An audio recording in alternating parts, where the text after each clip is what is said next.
Carta de Paulo a Tito.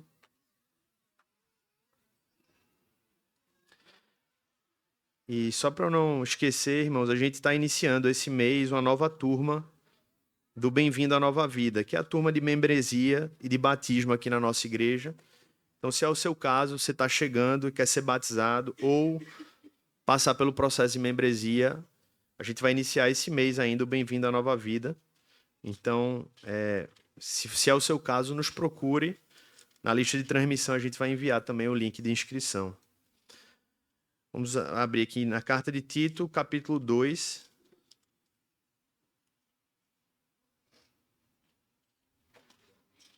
A gente vai dar sequência hoje. A gente está numa série. Para aqueles que estão visitando a nossa igreja, nós estamos numa série de mensagens na carta de Paulo a Tito, cujo tema é colocando a casa em ordem.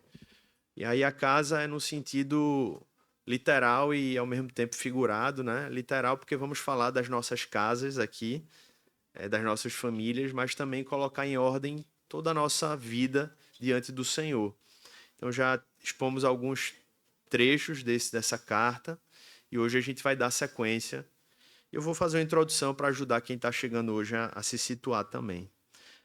Mas vamos orar antes, vamos pedir a bênção de Deus para a gente entender a palavra dele. Senhor Deus, tem misericórdia de nós. Nós precisamos da tua graça e luz para que a tua palavra ela não apenas seja ouvida, mas para que ela seja compreendida, crida e principalmente vivida. Então, que o Senhor derrame graça e misericórdia sobre cada um de nós aqui hoje, para que nós sejamos impactados pela tua palavra que é viva, que é eficaz e que ela de fato nos transforme de dentro para fora, que de fato ela produza vida nos nossos corações e ela nos encoraje, nos exorte e nos leve para mais perto de Jesus. Essa é a nossa oração que fazemos, Pai, em nome dele. Amém. Amém. Como eu falei, irmãos, a gente está nessa série. Primeira mensagem a gente falou sobre estabelecer os alicerces e a gente viu pelo exemplo do próprio apóstolo Paulo que tudo começava de dentro para fora. Nós vimos a palavra de Deus nos chamando a alinhar a nossa identidade em Cristo, a nossa fé na revelação e a gente alinhar a nossa vida a viver no propósito dele, na sua vontade.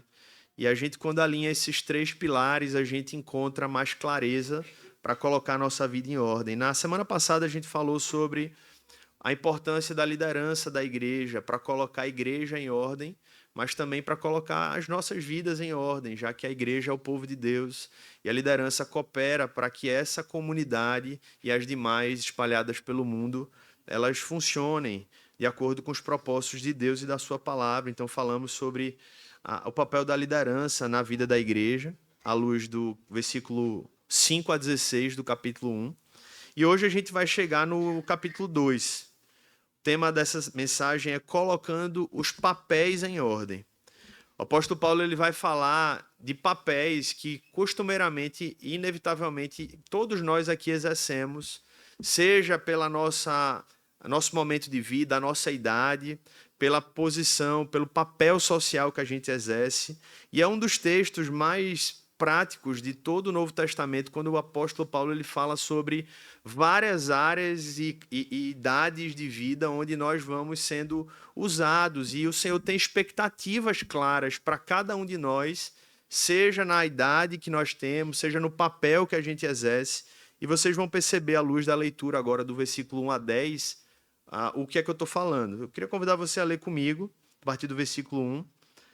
A gente vai fazer a leitura completa do 1 ao 10 e depois a gente vai explicando aqui o texto e aplicando também. A palavra de Deus começa dizendo assim: mas você ensine o que está de acordo com a sã doutrina. Ele recapitula à luz dos desafios que estava vendo na liderança. Ele volta-se para Tito e diz: Tito, a sua missão é simples. Pode não ser fácil, mas é simples. Você tem que ensinar de acordo com a sã doutrina, de acordo com a palavra de Deus. Inclusive, eu falei isso nos outros sermões. Tem duas palavras, dois termos que se repetem ao longo da carta, que é sã doutrina e boas obras, mostrando que Paulo estava muito preocupado que tanto a sã doutrina, a revelação de Deus fosse devidamente ensinada, como que essa sã doutrina gerasse uma vida diferente, mostrando para a gente que essa dicotomia que às vezes a gente vê, ela não é saudável. Há pessoas que se apegam apenas ao ensino, mas esquecem desse ensino transformando vida, ou outros que apenas dizem, não, o que importa é eu viver corretamente, como se fosse possível viver a fé corretamente sem aprender o que a palavra de Deus revela. Ou seja, para eu viver e pôr em prática boas obras, viver a vontade de Deus na minha vida, eu preciso entender o que é que a Bíblia fala, eu preciso conhecer a sã doutrina, eu preciso ter a palavra de Deus na mais autoestima e aplicá-la em minha vida. Essas são duas palavras que se repetem ao longo de toda a carta de Paulo a Tito. E ele continua dizendo, quanto aos homens idosos, que sejam moderados, respeitáveis, sensatos, sadios na fé, no amor e na perseverança. Do mesmo modo, quanto às mulheres idosas, que tenham conduta reverente, não sejam caluniadoras, nem escravizadas a muito vinho, que sejam mestras do bem, a fim de instruírem as jovens recém-casadas a amar o marido e os filhos, a serem sensatas, puras, boas donas de casa, bondosas, sujeitas ao marido, para que a palavra de Deus não seja difamada. Do mesmo modo, quanto aos mais jovens, exorte-os para que em todas as coisas sejam moderados. Seja você mesmo exemplo de boas obras. No ensino, mostre integridade, reverência, linguagem sadia e irrepreensível, para que o adversário seja envergonhado, não tendo nada de mal a dizer a nosso respeito. Quanto aos servos, que sejam em tudo obedientes ao seu Senhor, dando-lhe motivo de satisfação, que não sejam respondões, nem furtem, mas que deem prova de toda a fidelidade, a fim de que em todas as coisas manifestem a beleza da doutrina de Deus, nosso Salvador. Então preste atenção nesse último trecho, porque no final das contas, todas essas aplicações que o apóstolo Paulo faz de maneira tão prática, tem um alvo, é o que ele conclui dizendo, a fim de que em todas as coisas, em todas as áreas, em todas as faixas etárias, em todos os ambientes sociais, a igreja possa manifestar pelo seu padrão, pelo seu comportamento, pelas suas relações, pelos seus papéis, a beleza da doutrina de Deus, o nosso Salvador. O que é a doutrina de Deus? É o Evangelho, é a revelação da salvação em Cristo Jesus. Ou seja, em outras palavras, Paulo está dizendo que a maneira como nós exercemos os nossos papéis e nós desenvolvemos os nossos relacionamentos podem manifestar a beleza do Evangelho ou, por outro lado, uma conclusão lógica, a depender se for mal vivenciado, se esses papéis forem mal presenciados, experimentados, demonstrados, pelo contrário, podemos manifestar um evangelho feio, um evangelho deturpado, um evangelho descaracterizado. Em outras palavras, tudo que nós lemos aqui, que a gente vai explicar, é um meio de apontarmos para a glória do evangelho e revelarmos o evangelho ao mundo, ou de mancharmos o evangelho do nosso Senhor Jesus. Então dá para entender a seriedade do assunto, dá para entender a importância à luz de como o texto encerra. Então vamos voltar aqui para o texto. Primeira coisa que a gente viu no versículo 1, que eu já introduzi, é que Paulo ele usa toda essa carta para ensinar a Tito. É um meio de treinamento de Tito, que era agora um pastor daquela região de Creta. Dezenas de igrejas provavelmente existiam naquela ilha, porque era uma ilha com várias cidades.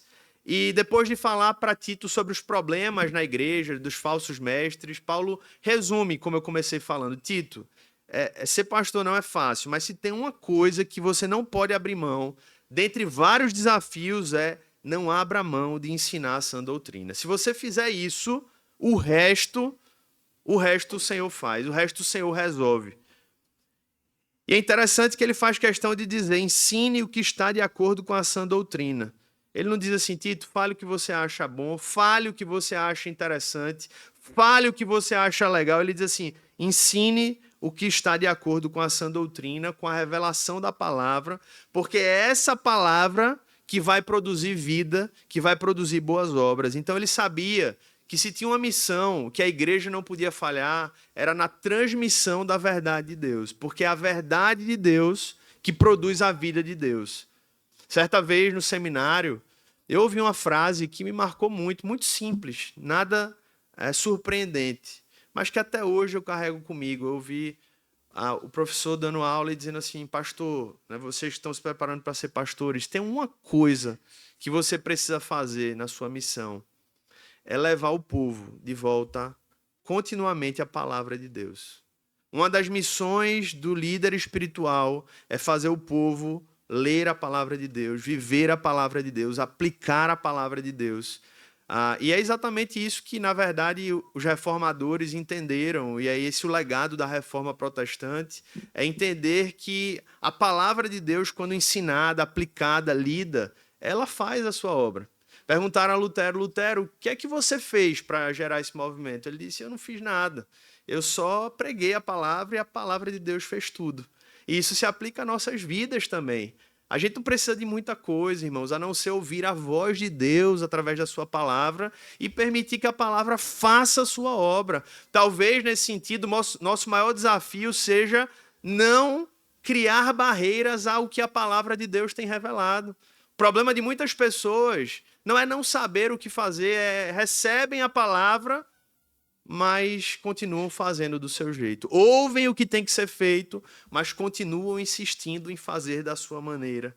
E Paulo diz a Tito: Tito, só ensina essa doutrina, porque o resto é a palavra de Deus que vai fazer. E ele continua dizendo, irmãos, ele continua avançando aqui no texto, no capítulo 2, aplicando, na verdade, agora, é uma passagem extremamente prática aqui, muito prática, muito concreta, e ele começa a mostrar como essa sã doutrina ela precisa mudar a maneira como nós vivemos de maneira prática nas mais diversas fases da nossa vida, nos mais diversos papéis. E ele começa falando sobre os homens idosos. Ele começa tratando desse grupo aqui. E ele diz, como eu acabei de ler, quanto aos homens idosos, aí ele dá algumas orientações: que sejam moderados, respeitáveis, sensatos, sadios na fé, no amor e na perseverança. Isso que eu vou falar aqui agora serve tanto para homens como para mulheres idosas. Eu lembro que certa vez eu estava conversando com Tati, com a minha esposa, sobre uma pessoa idosa que nos chamou a atenção porque falava tudo que pensava, do jeito que pensava, e não tinha muito papo na língua, né? E aí eu brinquei com Tati, eu disse assim, eu acho que ela já viveu muito, né? Não tá com mais paciência, assim, acho que a paciência da vida, assim, já chegou no limite, né? Aí eu disse: tem que dar um desconto, né? Aí Tati olhou assim para mim e disse: eu acho que é o contrário. Eu acho que justamente pela experiência de vida e pela experiência acumulada, ela era dar exemplo. E eu concordei com ela, porque é exatamente isso que o texto bíblico está falando aqui, né? A gente tem vivenciado um contexto cultural, principalmente no Brasil, que tem sido marcado por muita concessão e tolerância no aspecto negativo. É óbvio que nós precisamos ter uma tolerância no sentido de entender o papel da graça. Mas eu falo aqui, uma tolerância negativa tem sido marcada em nossa sociedade, porque esse pensamento meu, que estava errado, de fato, biblicamente falando, né? A gente tende a pensar: não, o idoso já viveu muita coisa, ele não tem mais paciência e assim, tá tudo bem ser desse jeito. Aí a Bíblia olha pra gente e diz: não, não tá não. Pelo contrário, ele já viveu, já experimentou muita coisa, e ele deveria ser um exemplo de vida, de maturidade, como está no texto aqui, de moderação, de respeitabilidade, de sensatez, de uma vida sadia na fé, no amor e na esperança. E isso, na verdade, irmãos, essa marca de uma tolerância negativa, ela tem afetado todas as fases da nossa vida. Isso tem sido usado para o idoso, como eu citei o exemplo, tem sido usado para a criança. A criança grita com o pai, bate no pai e diz: não, é só porque ela não sabe o que faz. Aí a gente olha para o jovem que começa a estragar a sua vida, se lança nas drogas, faz tudo que está errado e diz: ah, não, é porque é só um jovem na fase de rebeldia. E a gente começa a tolerar tudo. E é nessa esteira, nesse ritmo que a gente está chegando onde a gente está chegando. Numa sociedade que está vivendo uma autodestruição. Aí chega o adulto e começa a uma série de erros, de falhas, de pecados, como a Bíblia chama. Diz, não, é porque é uma crise emocional, é um problema emocional. E eu não estou diminuindo as lutas emocionais, a depressão, a ansiedade, mas a gente não pode colocar essas coisas na conta da licença do pecado. Não, é porque a infância foi muito difícil dessa pessoa. Então a gente está vivendo numa sociedade que, em nome da tolerância, está se permitindo abrir mão de todos os seus papéis, padrões e valores, inclusive dentro da igreja. No fim das contas, ninguém é mais responsável por nada e nada é culpa de ninguém. E Paulo vem para dizer para a gente: opa, igreja, calma. Não é assim, não. Deixa eu mostrar o que Deus espera de cada um dos papéis. Deixa eu mostrar que, com o auxílio da graça, porque a gente vai errar, mas a graça vem e diz: opa, volta para o caminho, volta para o padrão, volta para a rota. Venham entender como Deus espera que as pessoas vivam. E ele é muito prático, ele não poderia ser mais prático aqui. E aí é quando ele diz: homens, especialmente idosos, sejam moderados, tenham controle diante dos excessos da vida. Vocês passaram já pela juventude. Aquela desculpa da fase dos excessos já passou. Agora vocês têm bagagem suficiente para dizer: opa, eu já aprendi, já errei, e agora eu preciso ter ainda mais responsabilidade. Homens respeitáveis, sensatos. E todas essas palavras são autoexplicativas aqui do que Deus espera. De algum modo, ele está criando um contraste, claro, com um estilo de vida impulsivo, com um estilo de vida fútil, um estilo de vida egoísta, que muitas vezes as pessoas podem permitir ser cultivados com a idade. Então, meus irmãos, e principalmente aqui falando com extremo amor e respeito, né, com os mais velhos, que é como Paulo ensina Timóteo a fazer, né? Trate os mais velhos como pais. Mas eu preciso falar aqui, porque Paulo disse a Timóteo para falar: não aceite, meus irmãos, o pensamento: eu já dei minha contribuição para o mundo, para a sociedade, para a igreja, agora eu vou viver do meu jeito. Agora eu vou fazer do meu jeito. Agora deixa para a próxima geração e agora eu estou liberado. Estou com carta branca para fazer o que eu quiser do jeito que eu quiser. Já criei meus filhos, já constituí meu patrimônio, já servi até na igreja, agora está na fase de curtir. O Evangelho diz: não, não, não, não. O Evangelho diz: até o último suspiro você é chamado à santidade, à sabedoria e ao serviço ao reino. Amém? Ele fala para as mulheres agora, idosas. É como se ele estivesse chamando a responsabilidade dos idosos, dizendo: se vocês idosos não assumirem o seu papel, em quem a juventude vai se espelhar? E, consequentemente, a juventude não espelhada em vocês vai influenciar como a infância. Então ele começa pelos idosos. E agora ele fala para as mulheres. Quantas mulheres idosas que tenham conduta reverente, aqui ele já usou esse termo também para os idosos, então é uma repetição de algum modo. Mas aqui ele acrescenta algo novo: não sejam caluniadoras. Bem, me parece que se ele acrescentou algo novo, é porque provavelmente essa era uma luta mais forte para as mulheres do que para os homens. E aqui ele está falando da língua, irmãos. E não é que os homens não possam ter lutas contra a língua, tá? Tem também. Todos os sexos têm lutas iguais. Mas provavelmente Paulo inclui aí porque percebia que era uma luta maior das mulheres. E diz assim: olha, não sejam caluniadoras. Na verdade, esse termo no original, para você ter ideia, é diabolos. No original, esse é o termo. E é um termo talvez muito importante de ser percebido no original, porque de fato a maledicência é algo diabólico. É diabólico. O diabo é quem mais se alegra com as pessoas que se entregam à calúnia, a fofoca, a maledicência. Ele faz festa. Quando ele vê calúnia e maledicência, ele começa a soltar fogos onde ele estiver. E aí Paulo diz, ó, mulheres idosas, não a maledicência. Não falem mal pelas costas, não sejam boateiras. E assim, a gente tende a relativizar, irmãos, a maledicência.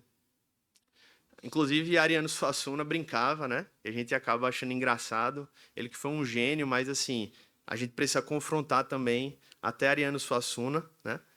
Ele disse assim, que coisa chata esse negócio de falar, dizer que tem que falar na frente. O melhor é falar por trás mesmo, né? Por trás é que é mais legal. E é engraçado isso, mas isso é um pecado, irmãos. É um pecado. Tem coisas que são engraçadas, mas que continuam sendo pecado.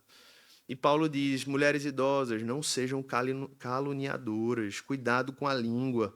E o próprio Tiago falou sobre isso, a língua destrói e mata. Salomão disse que a morte e a vida estão no poder da língua. Então, a língua ela pode realmente matar um relacionamento ou dar vida a um relacionamento.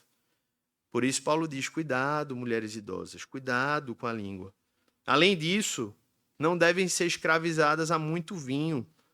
Foi o que ele falou também para os líderes, mostrando para a gente, mais uma vez, que esse problema com o álcool, com entorpecentes, por mais que não seja proibido, biblicamente falando, porque não é, o que a proibição é o excesso, né?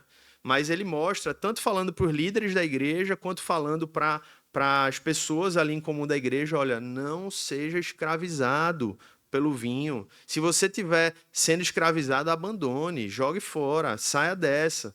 E daí muitos se tornam abstêmicos, né? Por verem lutas para se controlar, e ele fala isso. Mas agora ele passa a dizer o que é que se espera então dessas mulheres. Não só o que elas não devem fazer, mas o que elas devem fazer. Elas devem ser mestras do bem. Elas tiveram décadas de experiência e de formação. A melhor coisa que elas podem fazer com a vida delas, além de várias outras que elas já podem estar fazendo, é servir outras mulheres que estão passando por lutas que ela já passou e que só precisariam de conselhos, de orientações, para não sofrerem tanto como elas podem sofrer por não serem orientadas. E aí ele diz aqui, ó, no versículo 4 agora, sejam mestras do bem a fim de instruírem as jovens recém-casadas a amar o marido e os filhos. Então essa é a primeira orientação. Ensinem as jovens recém-casadas a amar o marido e os filhos.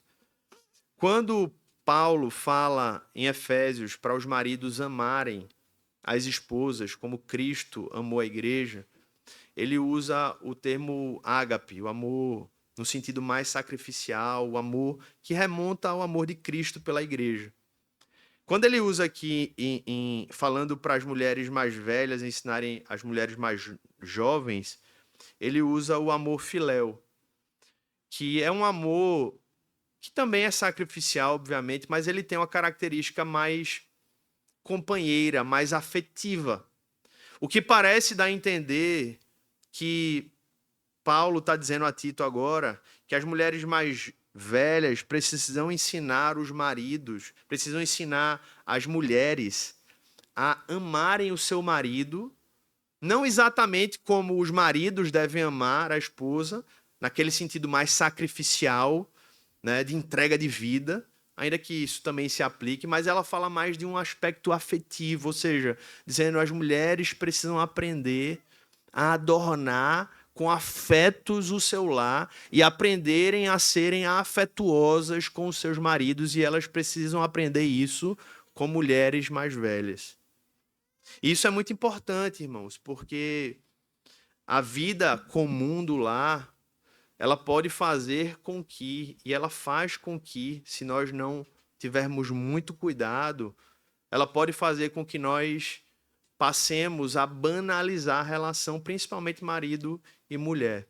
E Paulo diz, Tito ensina que as mulheres mais velhas têm que ensinar as mais novas a não perderem essa afetividade pelo seu marido. Veja que missão, irmãos, que as mulheres mais velhas têm. Veja que missão. E ele continua dizendo, serem sensatas, puras, boas donas de casa, bondosas, sujeitas ao marido. Eu não vou ter tempo de falar um a um aqui, mas elas são também autoexplicativas. Mas o que chama atenção para mim é o propósito. Para que a palavra de Deus não seja difamada. Ou seja, irmãos, em outras palavras, a vida doméstica da mulher cristã não é um assunto privado. Parece que o que acontece dentro de casa, e aqui aplicando às mulheres, né, que é o texto, parece que é algo extremamente privado. Aí o Evangelho diz, não, isso é mais público do que você poderia imaginar. Porque quando isso não segue o padrão bíblico, a palavra de Deus é difamada. O nome de Jesus é manchado quando não existe harmonia prescrita para o padrão de relacionamento entre homem e mulher. Veja que coisa séria. Por outro lado, quando essa harmonia bíblica, o padrão é percebido, o evangelho, ele se sobressai. O evangelho é adornado. De modo que uma casa desordenada, em outras palavras, mancha a reputação do evangelho no mundo, enquanto que uma casa em ordem aqui tem a ver com as ordens internas, de dentro para fora, onde há amor, há sensatez, há cuidado, há respeito, há essa entrega mútua. Isso é um testemunho para o mundo. Isso é, ao contrário de difamar a palavra de Deus, é uma exaltação à palavra de Deus. É uma prova do poder de Deus transformando vidas e transformando famílias. E aí ele continua aqui. Ele fala com todo mundo aqui, né? Está incluso. Ele vai tratando de todo mundo. Ele agora fala no versículo 6. Do mesmo modo, quanto aos mais jovens, exorte-os para que em todas as coisas sejam moderados. Ele se resume a isso. E me parece que é suficiente, porque uma das marcas da juventude é o exagero, né? É o desequilíbrio. Então ele diz assim, ó, o que é que eu tenho para falar com os mais jovens? Seja moderado. E ser moderado, gente, entenda, não é achar sempre um meio termo, não, tá? Porque essa é uma ideia dialética que vem da visão progressista de mundo. Tese, antítese geram a síntese. Então parece que sempre a gente tem que encontrar um meio termo para achar a verdade. Isso é mentira. Às vezes a verdade está na tese, às vezes a verdade está na antítese. E não tem que ter síntese, não. Isso pode ser uma armadilha muito grande. Mas, quando ele fala de moderação, não é de sempre fazer uma concessão para chegar no que é certo. Não. Ele está falando no sentido de encontrar equilíbrio. De encontrar o que é certo sem perder a razão para defender o que é certo. Então, a moderação é algo extremamente importante para o jovem. E aí que para o jovem, nas mais diversas idades aqui, pode imaginar um adolescente, mas pode imaginar um jovem adulto aqui, que ainda está movido pelo excesso ali do trabalho, que acha que vai conquistar o mundo, que acha que vai mudar o mundo. Deixa eu dizer para você, você não vai mudar o mundo não. Amém? Jesus veio, ele podia ter mudado o mundo naquele ato, naquele momento, mas ele não fez isso. Ele veio cumprir a missão, queria, por meio dessa missão, muito em breve, transformar completamente o mundo. Mas ele plantou a semente para, quando ele voltar, consumar essa obra. Se ele não fez, você vai fazer? Você não vai mudar o mundo. O que você tem que fazer, o que eu preciso fazer, em primeiro lugar, é lutar para mudar a mim mesmo. Se você mudar a sua vida, óbvio, com o poder do Espírito Santo, com a luz da palavra de Deus, você já está fazendo muita coisa.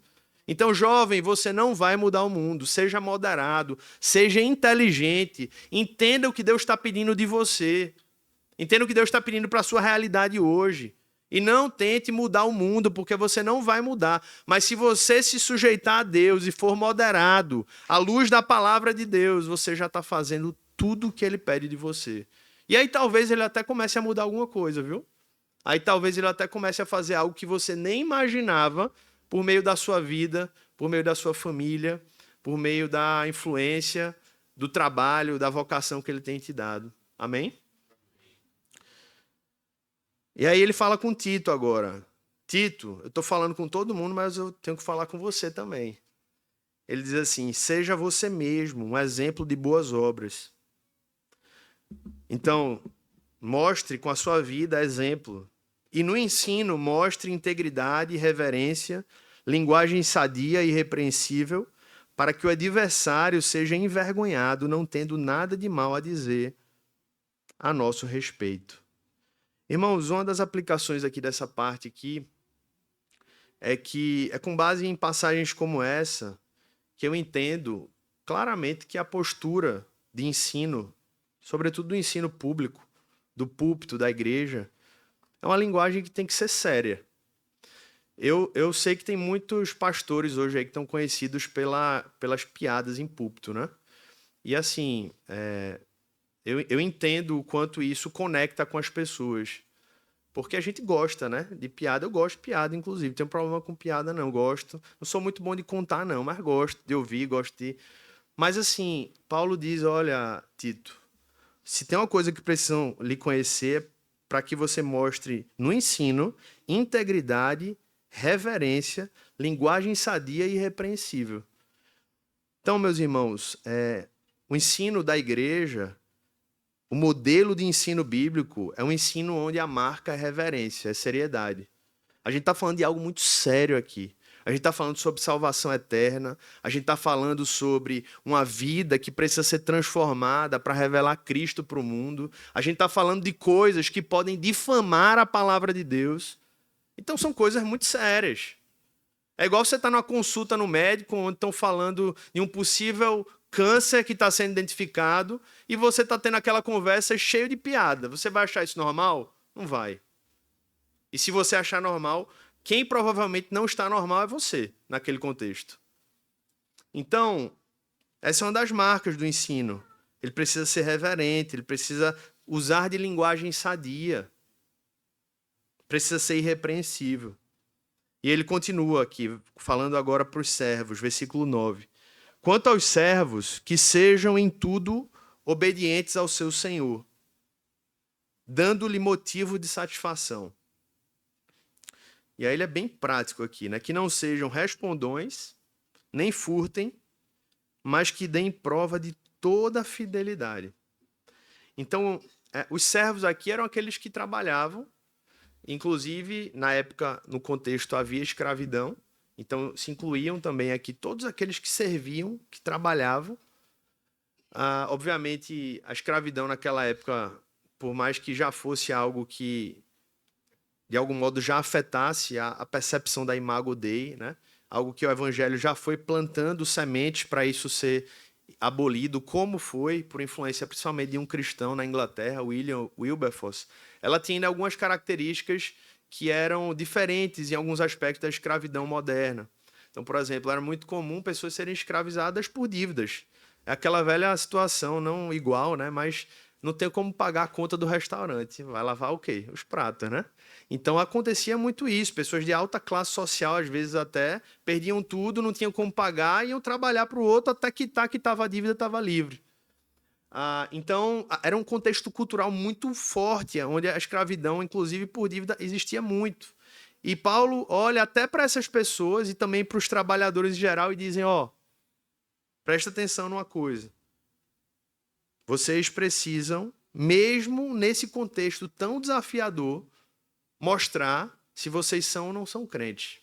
E como é que um crente responde a isso?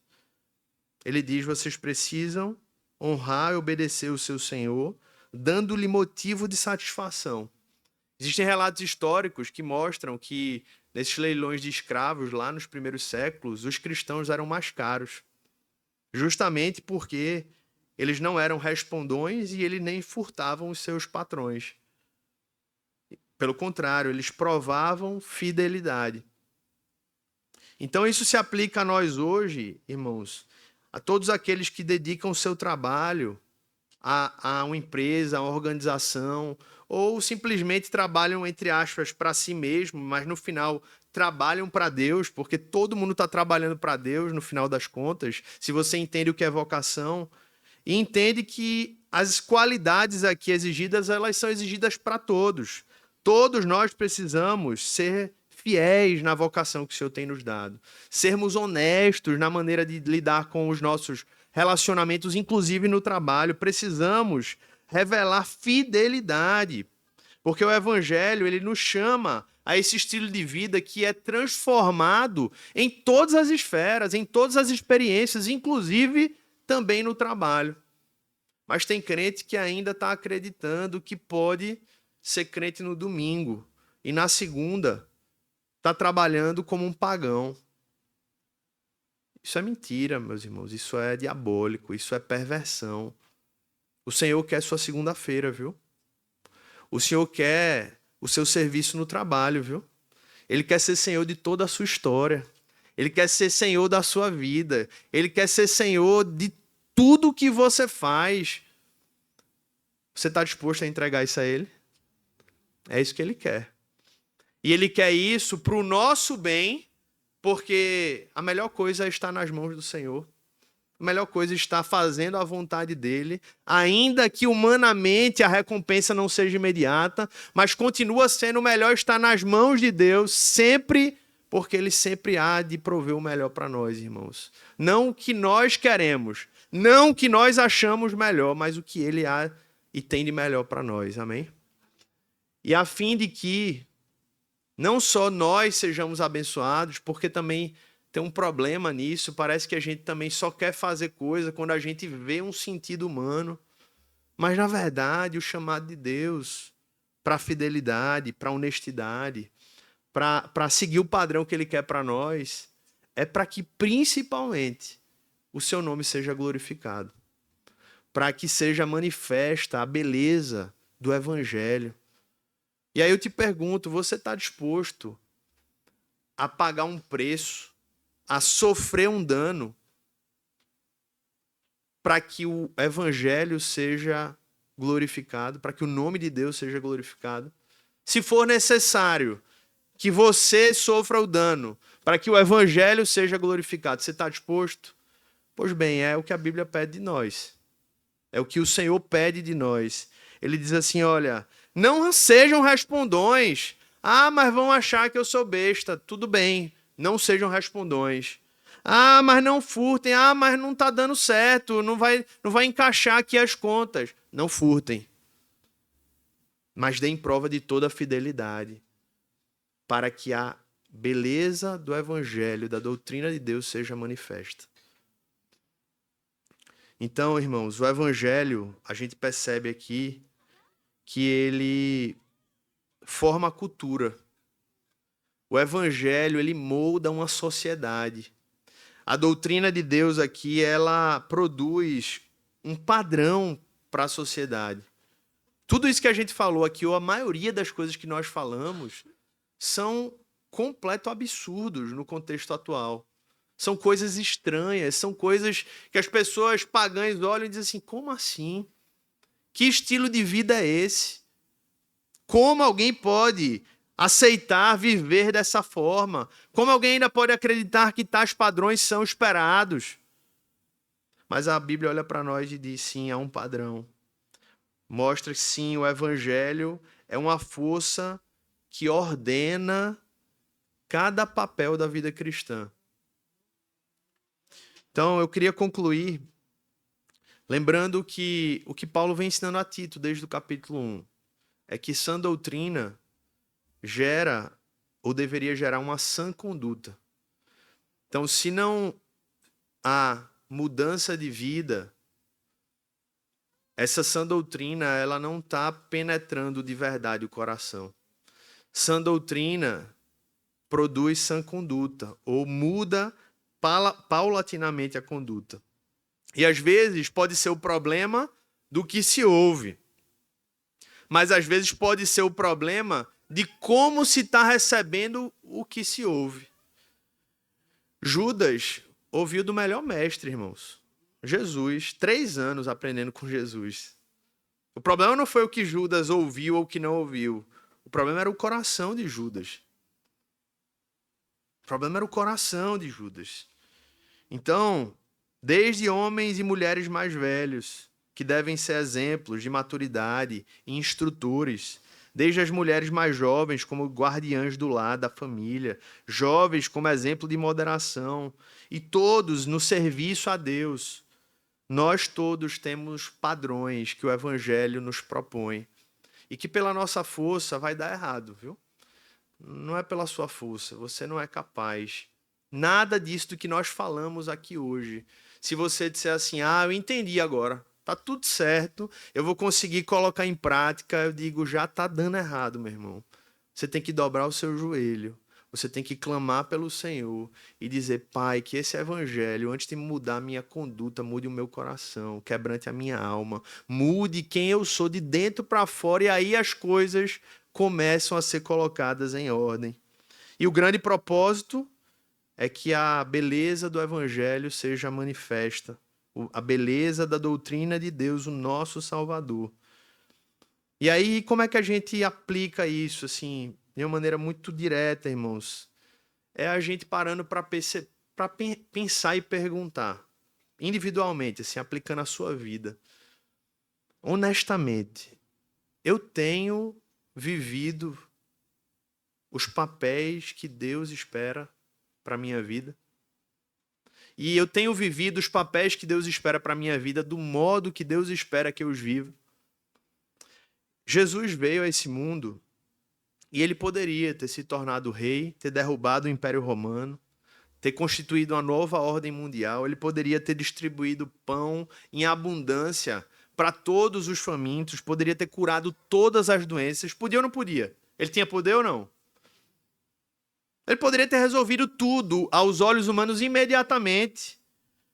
Mas sabe por que ele não fez? Não é porque ele não podia, mas é porque ele tinha um papel, ele tinha um propósito. E o propósito dele, o papel dele era claro. Ele veio para ser o Cordeiro de Deus que tira o pecado do mundo. Ele veio para morrer e cumprir os propósitos eternos de Deus de salvação. E o que isso tem a ver com a gente hoje? Algo muito simples. Você não veio para fazer tudo.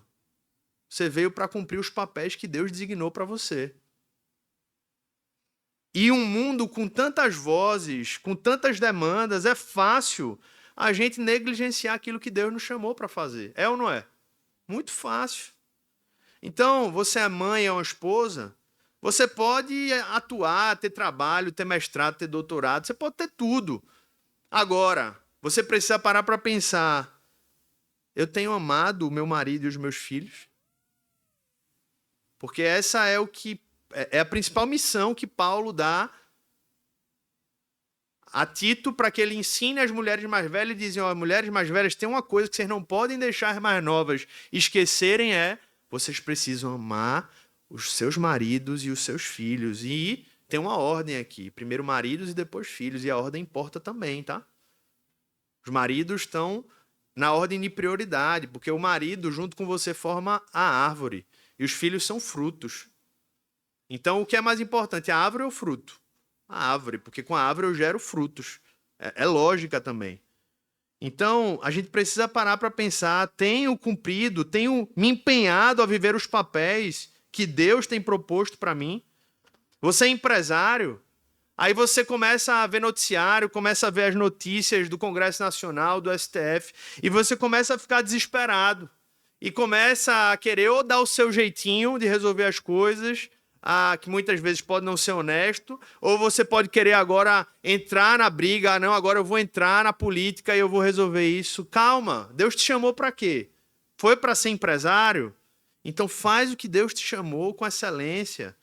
Sirva os seus clientes, cuide dos seus colaboradores e faça o que Deus tem te chamado para fazer com dedicação. E aí você está cumprindo o seu papel para a glória de Deus, e aí você deixa o resto com Ele. Amém? Então, irmãos, no seu papel, seja familiar, seja profissional, seja social, que você tem que ouvir da voz de Deus, Senhor, qual é o meu papel e como o Senhor espera que eu o exerça. Se você entender isso e viver isso, ou pelo menos se esforçar para isso, aí você pode entregar tudo nas mãos de Deus e dizer, Senhor, estou nas tuas mãos. Estou nas tuas mãos. Cuida, Senhor, da minha vida, cuida da minha família e me auxilia. Porque o que eu podia fazer, o que eu entendi que devia fazer, eu fiz. E eu entrego minha vida em tuas mãos.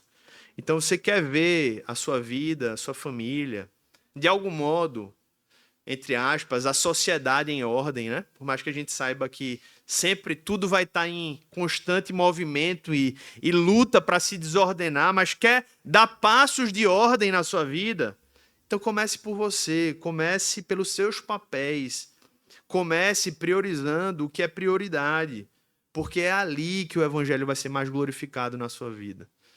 Pais, comece abrindo sua Bíblia em casa.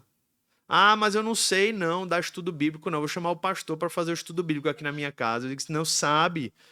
Sabe ler? Se você for analfabeto, aí é outra história. Aí eu lhes convido, ó, vou lhe ajudar. Vem aqui para a Zoe, vou abrir um curso de alfabetização de adultos. Aí eu lhe ajudo. Mas eu imagino que a maioria que sabe ler, começa a ler o texto. Ora antes. Diz assim, Senhor, fala comigo. Pergunta, qual é a lição principal daqui desse texto? Quais são as palavras que se repetem? Qual é a ênfase do que Deus está querendo falar? E aí, fala isso para o teu filho. Ora isso depois com a tua família. Isso é o básico, irmãos, mas às vezes o básico não tem sido feito. Não é verdade? Ou não? Então voltemos aos nossos papéis, priorizemos o que é prioridade. Precisamos abraçar esses papéis e que assim cada um de nós manifeste, por meio da fidelidade no ordinário, a beleza extraordinária do Evangelho. Que o mundo veja em nós a ordem do reino e que o Senhor nos ajude, irmãos, com a sua graça, a colocar os papéis em ordem, para a glória dele e para a bênção do mundo. Amém? Vamos orar? Feche seus olhos. Feche seus olhos e, ao mesmo tempo, prepare o seu coração para partilhar da ceia. A palavra nos confronta, nos encoraja, nos dirige, nos ensina. E a gente culmina o nosso culto se dirigindo para a fonte de alimento espiritual, que é Cristo. Comer do pão, beber do cálice, renovar a nossa aliança com Ele renovar a sua aliança conosco, porque precisamos dele. Então feche seus olhos e vamos orar, preparando nosso coração para a ceia também. Senhor Deus, nosso Pai, estamos aqui constrangidos, porque a Tua palavra ela tem encontros diretos conosco. Não são encontros laterais, são frontais, Senhor. Ela às vezes nos nocauteia, às vezes a gente fica um pouco desorientado, mas é para a Tua glória, para a bênção das nossas vidas. E nós pedimos, Senhor, nos ajuda a receber do Teu alimento, não apenas aquele que é pregado, mas aquele que é ministrado pela presença de Cristo, Pai, na ceia do Senhor. Tua palavra nos lembra, Pai, que ao beber do cálice, ao comer do pão, nós somos também fortalecidos espiritualmente. A Tua presença, Pai, a presença real de Cristo, Cristo que morreu e ressuscitou em nosso lugar, fortalece a igreja nessa comunhão, nesse momento. E assim eu te peço, tem misericórdia das nossas vidas, perdoa os nossos pecados, inclusive perdoa-nos em relação às falhas que temos porventura cometido, para colocar os papéis da nossa casa em ordem. E derrama graça e misericórdia, Pai, para que nós possamos voltar a Ti, voltar os nossos olhos para Ti. E mesmo quando tudo parecer embaçado, tudo parecer uma grande neblina, que a luz do Evangelho dissipe tudo isso e nos faça olhar de volta para Cristo. Que ao beber do pão, Senhor, e ao comer do pão, Senhor, e ao beber do cálice, a nossa fé seja renovada. Que nós sejamos lembrados que Cristo fez uma aliança com a sua igreja, Ele deu a sua vida, e agora nós podemos, Senhor, renovar a nossa aliança, renovar a nossa dependência de Ti. Prepara os nossos corações, que cada um, Pai, como a Tua palavra nos ensina, se examine, pois, o homem a si mesmo, e a gente possa preparar o nosso coração para lembrar da morte e da ressurreição do nosso Senhor Jesus, ao partir do pão, ao beber do cálice. É o que nós oramos, é o que nós pedimos, em nome de Jesus. Amém.